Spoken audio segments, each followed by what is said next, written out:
ونعوذ بالله من شرور أنفسنا من يهده الله فلا مضل له ومن يضلله فلا هادي له ونشهد أن لا إله إلا الله وحده لا شريك له ونشهد أن محمدا عبده ورسوله أما بعد فأعوذ بالله من الشيطان الرجيم بسم الله الرحمن الرحيم فأما من ثقلت موازينه فهو في عيشة راضية وأما من خفت موازينه فأمه هاوية وما أدراك ما هي نار حامية صدق الله العلي العظيم সবাই দুরূদ শরীফ পড়ি আল্লাহুম্মা সাল্লি আলা সাইয়্যিদিনা ওয়া হাবিবিনা ওয়া মাওলানা মুহাম্মদ সাল্লাল্লাহু আলাইহি ওয়া আলা আলিহি ওয়া আসহাবিহি ওয়া বারাকা ওয়া সাল্লাম اللهم صل على سيدنا ونبينا شفيعنا وحبيبنا ومولانا محمد صلى الله عليه وعلى آله وأصحابه وبارك وسلم اللهم صل على سيدنا ونبينا شفيعنا وحبيبنا ومولانا محمد صلى الله عليه وعلى آله وأصحابه وبارك وسلم শুকরিয়া আদায় করতেছি মহান রব্বুল আলামিনের দরবারে। রব্বুল আলামিন ফিতনা ফাসাদের যুগে দুনিয়ার সমস্ত কাজ থেকে বিরত রেখে উলামায়ে কেরামদের মজলিস, জাকিরিন, শাকিরিন, সাদিকিন, অনেক আল্লাহর খাস বান্দারা এই মজলিসের মধ্যে আছে, যাদের সঙ্গে আমাদের জীবনের একটা সময় আল্লাহ রাব্বুল আলামিন কাটাবার সুযোগ করে দিয়েছেন। শুকরিয়া তান বলি আলহামদুলিল্লাহ। ফিতনা ফাসাদের যুগ বলছি। বর্তমানে বাংলাদেশের ভিতরে শতকরা প্রায় 92 জনের মতো মুসলমান বসবাস করে, কিন্তু নামাজের সময় দেখবেন হাজার লোকের ভিতরে হয়তো বা 20-30 জন কম বেশি লোক নামাজ পড়ে, বাকি লোক নামাজই পড়ে না। কথা ঠিক কিনা? আগের যুগে কোনো মুসলমান জানতই না, নামাজ না পড়ে আবার মুসলমান দাবি করে কিভাবে। ইয়াজিদের নাম শুনছেন? শুনলে আমাদের কাছে খারাপ লাগে না? তার ইতিহাস পড়লে দেখবেন 5 ওয়াক্ত নামাজ জামাত সহকারে ইমামতি করে পড়াইতো। কারণ মুসলমান দাবি করতে হলে নামাজ না পড়া মুসলমান দাবি করার কোনো অধিকারই ছিল না। মুসলমান এবং কাফেরের ভিতরে পার্থক্য হলো নামাজ। আল্লাহ রাসূল সাল্লাল্লাহু আলাইহি ওয়াসাল্লাম বলছেন, মুসলমান নামাজ পড়ে, কাফেরে নামাজ পড়ে না। আসসালাতু মিফতাহুল জান্নাহ। আজকে বাড়িঘরের সমস্ত কাজকর্ম ফালাইয়া আমরা মাহফিলে আসছি, একটা লক্ষ্য উদ্দেশ্য আছে না? চিরস্থায়ী জায়গা শান্তির বেহেশতে যাব, জাহান্নাম থেকে মুক্তি পাব। কথা ঠিক কিনা? কিন্তু আল্লাহ রসুল সাল্লাল্লাহু আলাইহি ওয়াসাল্লাম বলেন, বেহেশতে ঢোকার জন্যে নামাজ নামক চাবি লাগবে। নামাজ নামক চাবি ছাড়া বেহেশতের দরওয়াজা তোমার জন্য খুলবে না। as-salatu mi'rajul mu'minin কৌল আছে, নামাজ হইল বন্দাবান্দি আল্লাহর মধ্যে দেখা সাক্ষাৎ কথোপকথন সম্পর্কের মাধ্যম। যারা আল্লাহর সঙ্গে আমরা সম্পর্ক করতে চাই, নামাজ ব্যতি রেখে আল্লাহর সঙ্গে সম্পর্কের দ্বিতীয় আর কোনো রাস্তা সুরাত নাই। ইন্না সলাতা তানহা আনিল ফাহশাই ওয়াল মুনকার। আল্লাহ রাব্বুল আলামিন বলছেন, নামাজ তোমাদের সমস্ত খারাপ কাজ থেকে ফিরিয়ে রাখবে। এক সাহাবী নামাজও পড়ত, মাঝে মাঝে কিছু খারাপ কাজও করত। সাহাবায়ে কেরাম বলেন, আল্লাহর রাসূল সাল্লাল্লাহু আলাইহি ওয়াসাল্লাম, সাহাবী তো নামাজও পড়ে আবার কিছু খারাপ কাজও তো করে। আল্লাহ রাসূল সাল্লাল্লাহু আলাইহি ওয়াসাল্লাম বলেন, তাকে ছেড়ে দাও, নামাজ পড়তে থাকুক। এক সময় দেখা গেল ওই আল্লাহর বান্দা সমস্ত খারাপ কাজ থেকে ফিরে আসছে। তাহলে আমরা কি পাইলাম বলেন? মুসলমান কাফেরের ভিতরে পার্থক্য বলেন, মুখ খুললে নামাজ। বেহেশতে ঢোকার চাবি নামাজ, আল্লাহর সঙ্গে সম্পর্কের মাধ্যম নামাজ, সমস্ত খারাপ কাজ থেকে ফিরিয়ে রাখবে নামাজ। নামাজ কখন সারা যাবে কখন যাবে না। এক শ্রেণী আমার বাজানরা আছে, পর্দার আড়ালের মা বোনেরা আছে, একটু সুবিধা অসুবিধার কারণেই নামাজ কাজা করে, আছে না নাই? কেউ যদি এক ওয়াক্তের নামাজ ইচ্ছা কইরা আলসেমি কইরা অন্য ওয়াক্তে নিয়ে কাজা কইরা পড়ে নামাজ পড়ছে, কি কইরা? এই অপরাধের জন্য কোরআন এবং হাদিস অনুযায়ী দুনিয়া এবং আখেরাতের সময় হিসাব করার পরে দেখা গেছে 2,88,00,000 বছর জাহান্নামের আগুনের ভিতরে জ্বলতে হবে। নামাজ একেবারে ছাইরা দিলে কত জাহান্নাম তা কিন্তু কোথাও নির্ধারিত নাই। এক ওয়াক্ত নামাজ ইচ্ছা কইরা আলসেমি কইরা অন্য ওয়াক্তে নিয়ে যদি ইচ্ছা কইরা কাজা কইরা পড়ে, এই জন্য এত বড় ভয়ানক শাস্তির ব্যবস্থা। নামাজ কখন সারা যাবে যাবে না।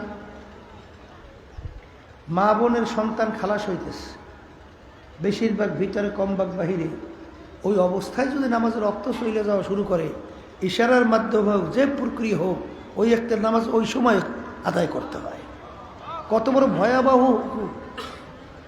আর অনেকে আমরা তামসা করতে করতে নামাজ কাজা করি, নামাজ পড়ি না। কথা ঠিক কিনা? আমার ভাইদেরকে বলবো, আমার পর্দালে মা বোনরা যারা শুনতেছেন, হুশ থাকতে, জীবন থাকতে 5 ওয়াক্ত নামাজ ছাড়বে। মাইকটা এরকম বইবে ঘুরাঘুরি করে কিনা?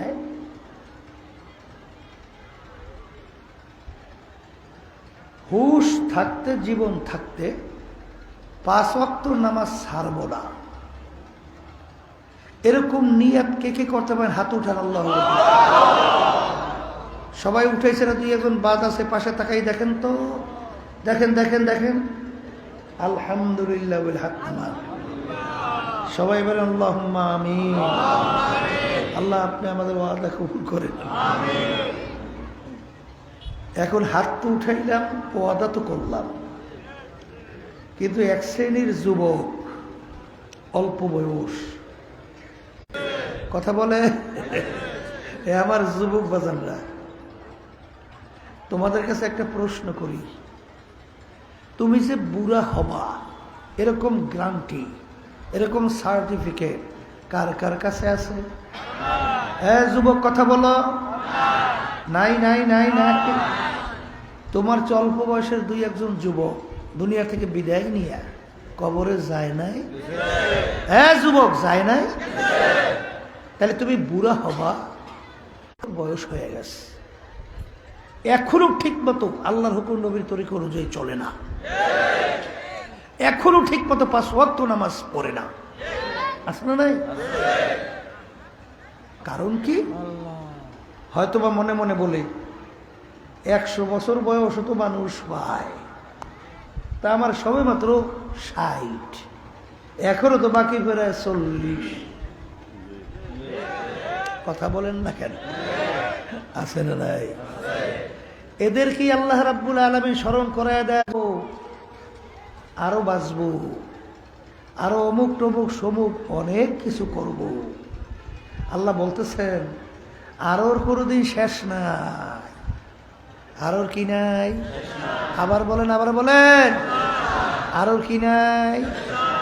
আচ্ছা, দুনিয়ার ভিতরে একজন লোক বের করতে পারবেন যে বলবে যে আমার সম্পদ আর লাগবে না? কথা বলেন না। হ্যাঁ, আশা শেষ আছে? এলাকার মেম্বার, তার একটু আশা থাকে না, একটু চেয়ারম্যান হতে পারতাম কি? আবার চেয়ারম্যানে আশা থাকে, একটু এমপি। হত্যা যজ্ঞ চলছে সব আধিপত্য এবং ওই মাতুকবাড়ি বাস্তবায়নের জন্যে। এই আমেরিকা যে আজকে ফিলিস্তিনের অসহায় আমার ভাইদেরকে, মা বোনদেরকে, আমাদের বাচ্চাদেরকে যেভাবে সহযোগিতার মাধ্যমে যেভাবে হত্যা যজ্ঞ চালালো, এর মূল পিছনে কি? আধিপত্য বিস্তার, নেতৃত্ব বিস্তার। এই যে আমাদের বাংলাদেশে 5ই আগস্ট 2024, হাজার হাজার আমাদের উদীয়মান মেধাবী মেধাবী ছেলেগুলো, হাফেজ আলে, তাদেরকে রাস্তার ভিতরে পাখির মতো গুলি করে যে রাস্তায় ফালাইয়া। অনেকে তো মনে করেন হুজুর শীতের দিনও আসতেছে, আর ফজরে আগে আগে তৈরি কয় সুখ ঘুম। সুখ ঘুম বুঝেন? ল্যাপ কম্বল মুড়ে দিয়া, ওই সময় ঘুমটা খুব মধুর। আমাদের দেশে সুখের ঘুম। ওই সময় হুজুর ফজরের সময় মুয়াজ্জিন যখন আজান দেয়, এই ল্যাপ কম্বল ফালাইয়া হুজুর ঠান্ডার মধ্যে, তখন হুজুর নামাজ পড়তে তো মন চায় না। হুজুর এটা পারবো? হুজুর কোন সময় কি কায়দা কি হয়? যুবক, আমার বাজান রে, পর্দালে মা বলে না, তুমি যদি নিয়াত করতে পারো, আল্লাহর উপর তাওয়াক্কুল করে রাস্তায় নামতে পারো, আমার মালিক ওয়াদা করছেন, ওয়াল্লাযীনা জাহাদু ফীনা লানাহদিয়ান্নাহুম সুবুলানা ওয়া ইন্নাল্লাহা লামাআল মুহসিনিন। আমার মালিক বলছেন তোমাদের কোনো চিন্তা নাই, যদি রাস্তা। এই জোলাইখা ডাক দিয়ে বলি, ইউসুফ এখন কোনো কায়দা নাই, 7টা দরজা তালাও মারছি, 7 বের হবে। মালিক ডাক দিয়া বলে, হে আমার নবী মূসা, তোমার হাতের মধ্যে কি? মালিক লাঠি, কলে দাও পানির ভিতরে বাড়ি। লাঠি দিয়া বাড়ি দিতে দেরি, বহু ছায়া। সেদিন 7 প্রকার লোককে আমার মালিক ডাইকা ডাইকা তার স্পেশাল আরো সেই নিচে ছায়া দান করবে। কয় প্রকার? এর ভিতরে 1 প্রকার ওই যুবক, ওয়াশাবুন নাশা ফি ইবাদাতিল্লাহি তাআলা, ওই যুবক যার জওয়ারিটা মালিকের রাস্তা, মালিকের হুকুম অনুযায়ী চালাবে, চলবে। সুবহানাল্লাহ, আলহামদুলিল্লাহ। ও শুনলে ভালো লাগে না?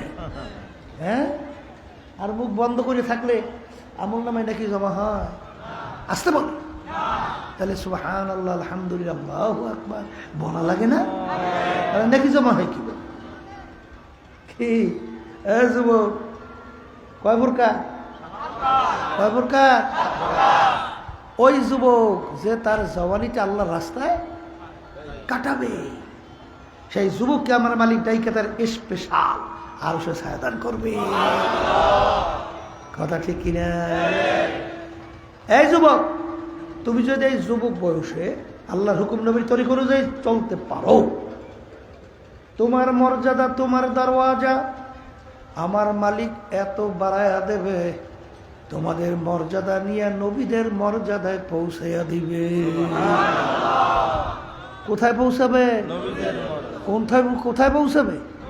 এই আমার যুবক বাজানরা, তোমরা কি চাও না যে আমাদের মর্যাদা নবীদের মর্যাদায় পৌঁছু?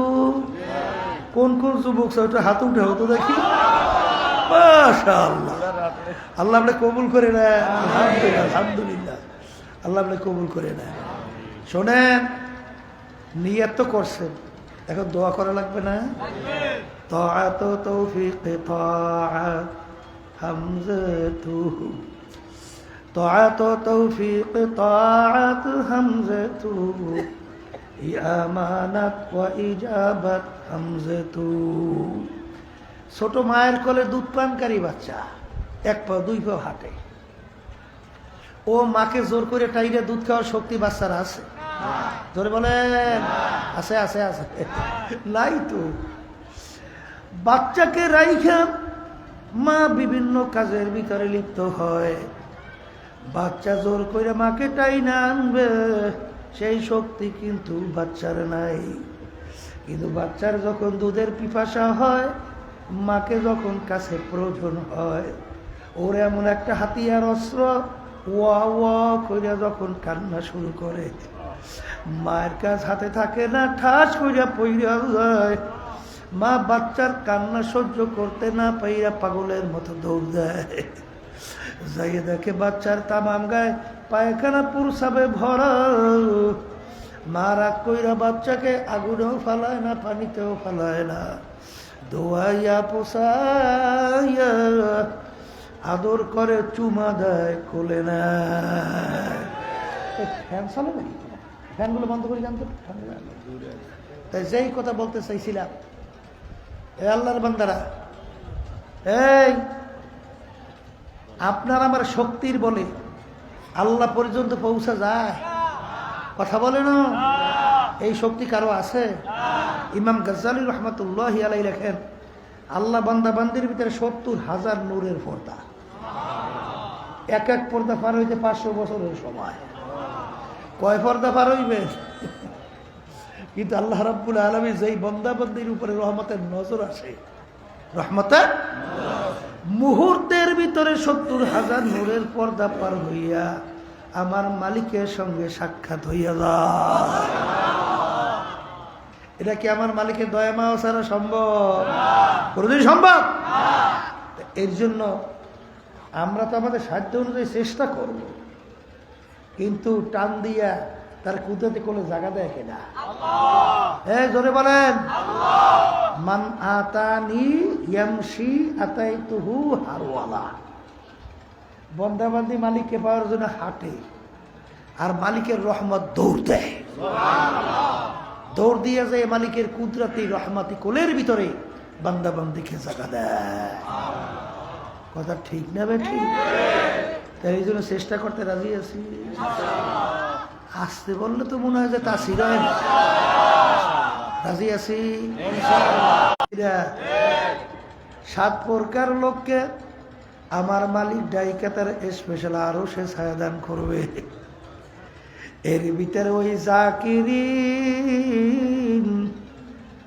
যারা নির্জনে গোপনে আমার মাওলার জিকির করতে করতে ফাফাজাত আইনাহু, তাদের 2 চোখের থেকে পানি ছাড়বে, গুনার কথা মনে করবে, মালিকের দরবারে দিলটাকে ভাঙিয়া মাপ চাবে।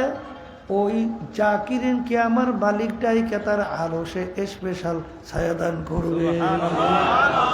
কাদেরকে বলেন? বলেন, মুখ খুললে বলেন। কাদেরকে? কাদেরকে? এই আল্লাহর বান্দারা, পর্দার মা বোনেরা, বর্তমানে কিন্তু এক শ্রেণী আমার বাজানরা আছে, পর্দালে মা বোনেরা আছে, আল্লাহর জিকির তো করেই না, বরং যারা আল্লাহর জিকির করে বন্ধ করার চেষ্টা করে। নাউজুবিল্লাহ, নাউজুবিল্লাহ। এই জিকির শব্দের অর্থ কি বলেন? স্মরণ করা। জিকির শব্দের অর্থ কি? আচ্ছা, আল্লাহর বান্দা বান্দাকে আল্লাহ স্মরণ করবে না শয়তানের স্মরণ করবে? ওই জায়গায় সবাই বলে আল্লাহ স্মরণ করবে। তা আল্লাহর স্মরণ যদি করে, আল্লাহর স্মরণ সহ্য করতে পারে না শয়তান। কে? শয়তান। এই তা তুমি সহ্য করতে পারো না কেন? হ্যাঁ, বরঞ্চ আল্লাহর নাম শুনলে, ইব্রাহিম আলাইহিস সালাম খানা খাইতেছে, এই রাস্তার মুসাফির ফকির বাড়ির দরজায় এসে ডাক দেয়, আল্লাহু কারীম। যখন আল্লাহ কারীম বলে ডাক দিছে, ইব্রাহিম আলাইহিস সালাম খানা পাশে রেখে পাগলের মতো উঠে দৌড় যাইয়া দেখে বাড়ির দরজা এক মুসাফির। ভাই, তুমি আমার মাসুক, আমার মাওলার নাম আবার একটু শোনাও। এই বাস্তবে বুঝেন না, আপনি কাউকে মহব্বত করতে করতে এমনভাবে মহব্বত গালেব হয়ে গেছে, ঘুমাইতেও দেখে তাকে, হাঁটতেও দেখে তাকে, শুইতেও দেখে তাকে। এখন যদি তার নাম অন্য মুখে শুনে, তার কাছে কেমন লাগে? আসতে বলি ও আপনাদের বুঝি ভালো লাগে না? হ্যাঁ, এই আপনার ছেলেকে মহব্বত করে, আপনার ছেলের যদি প্রশংসা অন্য মুখে শোনেন কেমন লাগে? আবার একটু বল, একটু বল, আর একটু বল, আর একটু বল। ভালো লাগে, ভালো লাগে। কি কথা ঠিক না? বা ঠিক। আমার মালিক তো দাবি করছেন, ওয়াল্লাযীনা আমানু আশাদ্দু হুব্বান লিল্লাহ। যারা মুমিন তারা সব জিনিসের চেয়ে, আমার মালিক বলতেছেন, আমাকে বেশি মহব্বত করে। আর মান আহাব্বা শাইআন আকসারা যিকরাহু, যে যে জিনিসকে বেশি মহব্বত করে তার স্মরণও বেশি করে। তাইলে তুমি আল্লাহকে মহব্বত করো, আল্লাহর নাম শুনলে তোমার ভালো লাগে না কেন? তাইলে বুঝতে হবে এখনো মালিকের মহব্বত তোমার ভিতরে বসে না। কি বাস্তব না বাস্তব? বাস্তব না বাস্তব? হ্যাঁ, ওই যে শুনছেন ইব্রাহিম আলাইহিস সালাম সব দিতে দিতে কিছু নেই, বলে আবার একটু শোনাও। বলে তাহলে আবার শুনাইলে দেবেন কি? বিনিময় দেবেন কি? বলে আর তো দেওয়ার মতো কিছু নাই। তাহলে আবার শুনতে চান? বলে আমি ইব্রাহিম তোমার সঙ্গে ওয়াদা করছি, আমি যতদিন বাইচা থাকবো ততদিন তোমার গোলামি করব। আল্লাহু আকবার। এর নাম মুহাব্বত। এর নাম কি? তাইলে আল্লাহর নাম নেয়ার দ্বারা গুনার কথা মনে পড়িয়া দুই চোখের পানি গোপরে যদি ছাড়ে, তাইলে তাকেও আরশের নিচে কি দেবে? ছায়া দেবে। তা আল্লাহর জিকির করা লাগবে। রাজি আছি? এই যত বাংলাদেশের ভিতরে শয়তানি বদমাইশি দেখেন, দুই একটা এমপির জন্য, দুই একটা সিটের জন্য আলেম পরিচয় দিয়ে কি না করে আল্লাহই ভালো জানে। বাস্তব হইল আত্মশুদ্ধি হয় না। হুব্বুদ দুনিয়া রাসু কুল্লি খতিয়াতি, সমস্ত গুনার মূলে হলো এই দুনিয়ার মোহ। এমপির জন্য, মন্ত্রিত্বের জন্য, সম্পদের জন্য, সম্মানের জন্য ইসলামকে বারবার জবাই করতে কোনো কুণ্ঠবোধ করে না, কোনো চিন্তাও করে না। কথা ঠিক না বেটা? হায় হায় হায়। আর সাহাবায়ে কেরামদের ইতিহাস, আমিনু কামা আমানান নাস, তোমরা ঈমান আনো সাহাবায়ে কেরামরা যেভাবে ঈমান আনছিল। সাহাবায়ে কেরামদের ঈমানের ধরন ছিল কেমন? একটা উদাহরণ দেই। নীল নদীর নাম শুনছেন না? এই নীল নদী তো মনে হয় যে শুকিয়ে যাইতো প্রতি বছর। একটা যুবতী সুন্দরী মেয়েকে যদি বলি দেওয়া হইতো, বলি বোঝেন তো, জবাই, তাইলে ওই নীল নদীর পানি আসতো, নাহলে পানি আসতো না। আর ওই পানি এত প্রয়োজন, ওই পানি খাইয়ে মানুষ বাঁচে আর ওই পানিতে ফসল হয়, ফসল খেয়ে মানুষ বাঁচে। এখন মুসলমানদের আয়ত্তে যখন নীল নদী আসছে, আমিরুল মুমিনিন ওমর ফারুক রাদিয়াল্লাহু তাআলা নিয়ম অনুযায়ী নীল নদীর পানি শুকাইছে। এখন নিয়ম কি? একটা যুবতী সুন্দরী মেয়েকে ধরিয়া ইসলামে জায়েজ আছে না? তাইলে জায়েজ নাই। এখন পালা কি? মানুষ দিয়ে পানি না খাইয়ে মরে, ফসলও তো হয় না। আল্লাহ মাফ করুক, যদি আমাদের যুগ হইতো কত ফতুয়া যে বের হইতো, আল্লাহ মালিক ভালো জানে। এই লক্ষ লক্ষ মানুষ তো জীবন আগে বাঁচতে হবে, দে একটা যায় যায় দেখ দে জবাই করিয়া, এই কথা ঠিক না? এরকম ফতুয়া বের হইতো। কিন্তু আমিরের কাছে যাওয়ার সংবাদ গেল, আমির নীল নদীর পানি শুকাইছে, যুবতী একটা সুন্দরী মেয়েকে জবাই না করলে পানি আসবে না, আর পানি না আসলে তো মানুষ লক্ষ লক্ষ মারাও যাবে। আমির বলে কি বলো? তাইলে একটা মেয়ে জবাই দেওয়ার ভিতরে পানি আসা না আসার ক্ষমতা, তাইলে আমার মালিকের ক্ষমতা কোথায়? এর নাম ঈমান, এর নাম ঈমান। আমির পান নদীর কাছে চিঠি লেখে, হে নীল নদী। কার কাছে চিঠি লেখে? নীল নদীর কাছে। আমাদের যুগ হইল কি মন্তব্য, এদি পাগলের দল। গাছের কাছে চিঠি লেখলে কয় কি? পাগল। নদীর কাছে চিঠি লেখে কি বলে? গাছের কাছে চিঠি লেখে পাগল। নীল নদীর কাছে চিঠি লেখে এটাও তো পাগল। কথা ঠিক না বেটি? আমিরুল মুমিনিন বলে, হে নীল নদী, তুমি যদি আল্লাহর হুকুমে জারি হও তাইলে জারি হইয়া যাও, আর যদি আমার মালিকের হুকুমে তুমি জারি না হও, তোমার পানি আমাদের লাগবে না। ডাইরেক্ট 100। যাও এই চিঠি নিয়ে নীল নদীর ভিতরে ফালাও। ফালানের সঙ্গে সঙ্গে সুম সুম কইরা নীল নদী পানিতে পরিপূর্ণ। ওই যে পানি নীল নদী ভরছে আজ পর্যন্ত আর শুকায় না।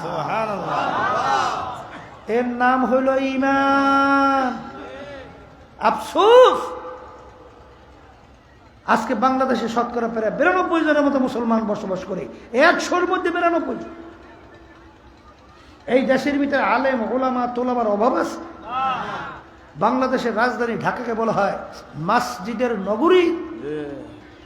যেই দেশের ভিতরে আজানের শব্দে বাচ্চাদের ঘুম ভেঙে যায়, আজানের শব্দে বাচ্চারা মায়ের কোলে ঘরে যায়, সেই দেশের ভিতরে এত ওলামায়ে কেরাম, এত তলে বেলে। জুমার দিন দেখবেন মসজিদের মধ্যে আল্লাহর রহমতে মুসল্লি ধরে না। কি এত কিছু হওয়ার পরেও এই 53 বছর শেষ হয়ে 54 বছর চলছে, এই 54 বছর পর্যন্ত এই ইসলাম নামক নীতি আদর্শ এই বাংলাদেশের ভিতরে রাষ্ট্রীয় পর্যায়ে পরাজিত। আর একটু আসতে বলে কি? আবার বলেন কি? আর মানব রচিত কুফরি তন্ত্র মন্ত্র বিজয়। दिन के सूरज डूब रही है हम लोगों की सामने, रोज महशर क्या जब है मुस्तफा की सामने।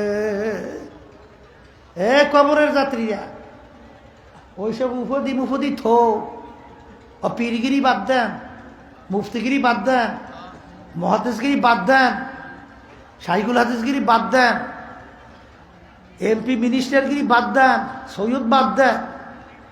মালিকের গোলাম হও, তারপর মালিকের কবরে রওনা দাও।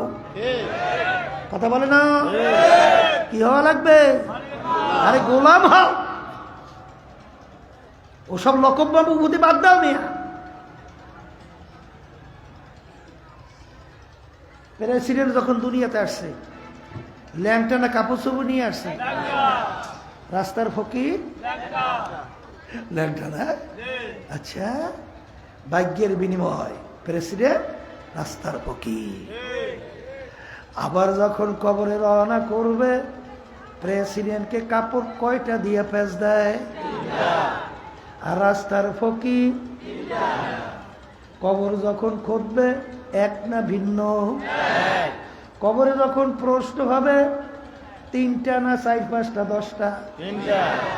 প্রেসিডেন্টের জন্য 3টা, রাস্তার ফকিরের জন্য 3টা। সেই 3টা প্রশ্নের ভিতরে কোথায় পাইছেন? তুমি পীর কিনা নাই? ও সর্বনাশ! তাহলে তুমি মুফতি কিনা, মহাদিস, শাকিল হাদিস, মেম্বার চেয়ারম্যান, এমপি, মিনিস্টার, এই সৈয়দ বংশ, চৌধুরী, তাইলে কি পরিচয়? পরিচয়টা কি? হায় রে হায়! তামাম দুনিয়ার মোট 4 জন লোক রাজত্ব করছিল। তামাম দুনিয়া চালাইল কয়জন? এর ভিতরে 2 জন মুসলমান, 2 জন অন্য জাতি। 2 জন মুসলমানের মধ্যে একজন বাদশা সেকান্দার বা এসকান্দার বাদশাহ, নাম শুনছেন? তামাম দুনিয়া পরিচালনা করার পরে ইন্তেকালের আগে ওসিয়াত করলো, আমার মৌতের পরে আমাকে গোসল করাবা, কাপড় পরাইয়া হাত 2টা বাহিরে রাইখা খাটের ভিতরে উঠাইয়া শহরটাকে ঘুরাইয়া তারপর নিয়ে আমাকে দাফন করবা। দুনিয়া থেকে বিদায় হইস, গোসল করাইছে, কাপড় পরাইছে, হাত 2টা বাহিরে রেখা খাটের ভিতরে উঠেই শহর ঘুরায়। যারা বোঝে না তারা বলে, দেখছো বাদশাহ জীবন আমাদের থেকে খাজনা এবং ট্যাক্স নিল, এখন মরার পরেও কেমন হাত পাইতে আছে। মরা মানুষের হাতের ওষুধ ওইটায় হাত পাইতে রয়েছে কেন? মনে হয় যেন খাজনা এবং ট্যাক্স চায়। বিজ্ঞ আলেমরা বলো, বোকারা তোরা তো বোঝো নাই, বাদশাহ সেকান্দার ইন্তেকালের আগে ওসিয়াত করছিল, আমার মৌতের পরে গোসল করাইয়া কাপড় পরাইয়া হাত বাহিরে রেখে খাটের মধ্যে উঠাইয়া শহরটাকে ঘুরাইয়া তারপর দাফন করো। কেন? তিনি তামাম দুনিয়ার মানুষকে বুঝাতে চায়, এ তামাম দুনিয়ার মানুষেরা, আমি বাদশাহ সেকান্দারের মতো এত বড় বাদশাহ মনে হয় দ্বিতীয় আর কেউ হইতে পারবি না। তামাম দুনিয়ার বাদশাহী করলাম, কিন্তু আমি যখন কবরে রওনা করলাম একেবারে 2টা খালি হাত নিয়ে কবরে রওনা করলাম, আর কিছুই নিতে পারলাম না।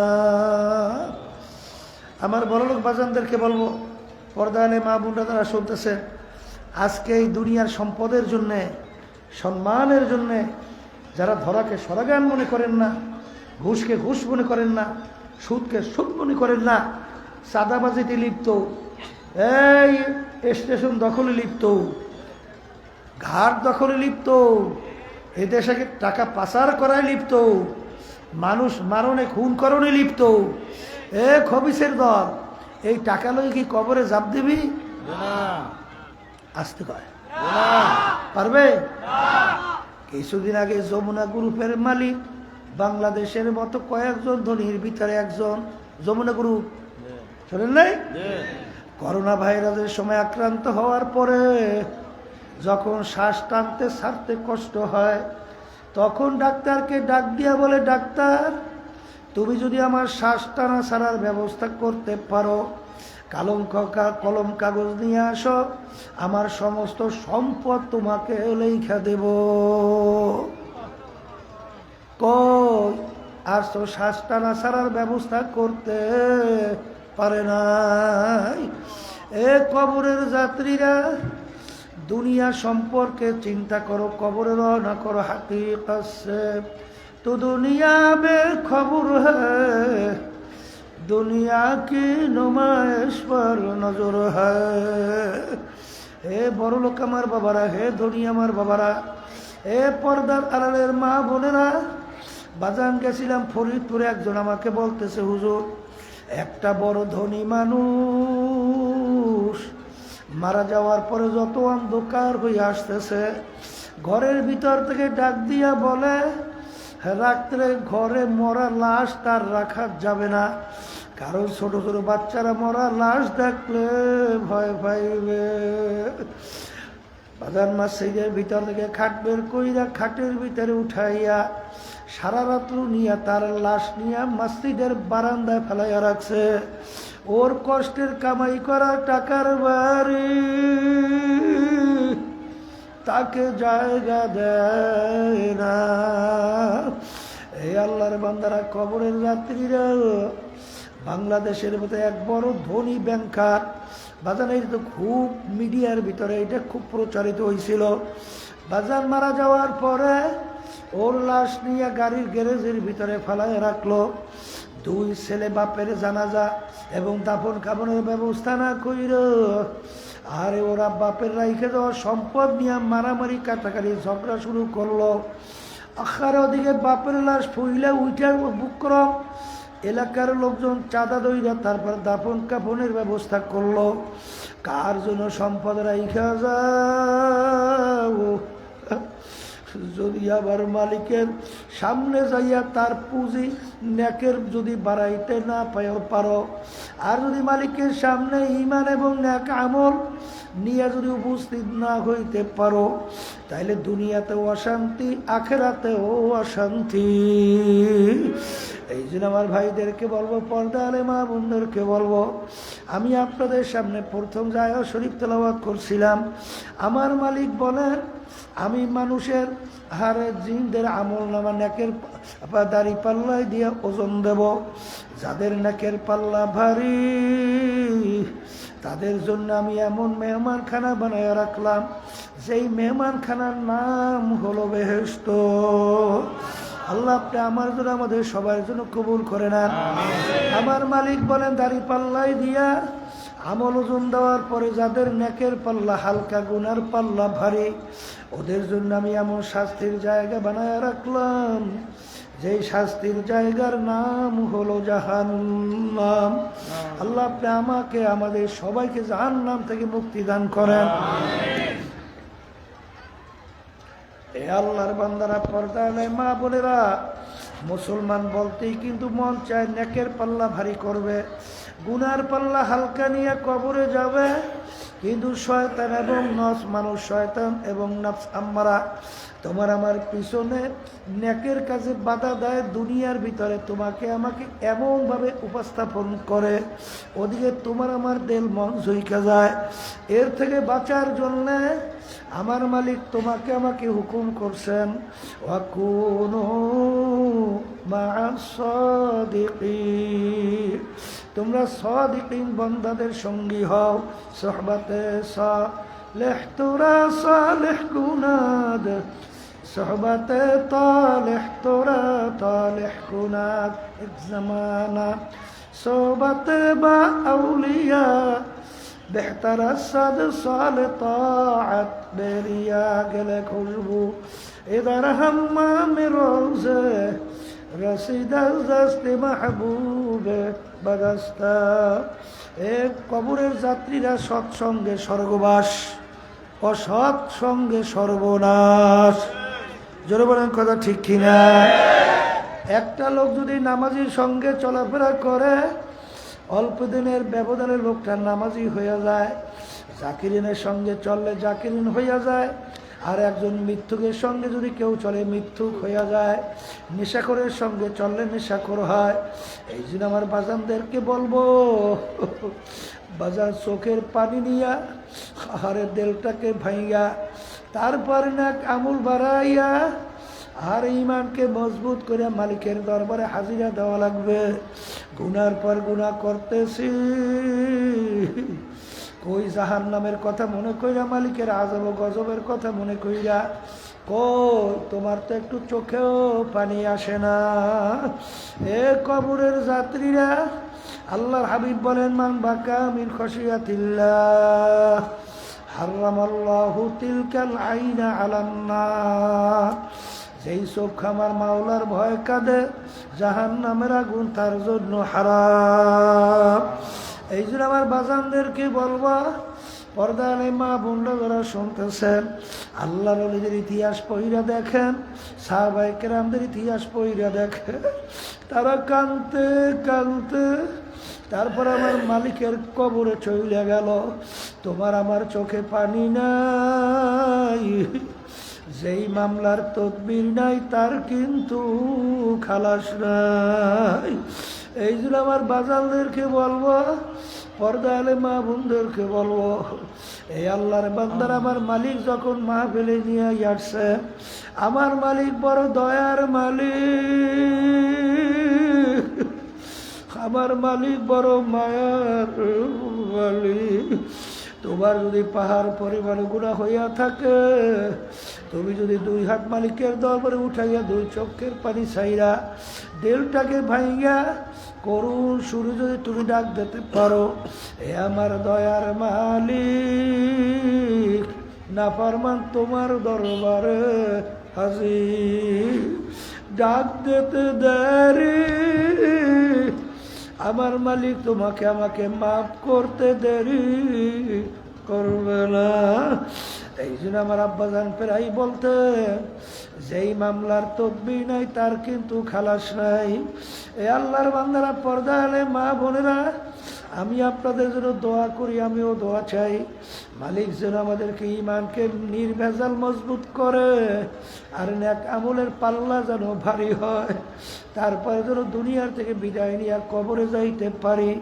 আল্লাহুম্মা আমিন। এ ঘরের মেয়ে লোকেরা হাত উঠা, গুনার কথা মনে করো, 2 চোখের পানি ফালাও, আমার মালিকের দরবারে কান্দ আর মাপ চাও। যদি কান্না না আসে মনকে বুঝো রে মন, একদিনে ঘরের দরজা দিয়া নতুন বউ হয়ে উঠছিল রে মন। কত মেয়ে লোকে শরবত খাওয়াইল, কত মেয়ে লোকে বাতাস করলো, আবার এমন একটা দিন আসবে এই ঘরের দরজা দিয়া মরা লাশ হইয়া বের হবা। ছেলে কানবে মামা করে, মেয়ে কানবে মামা করে, জবাব তো আর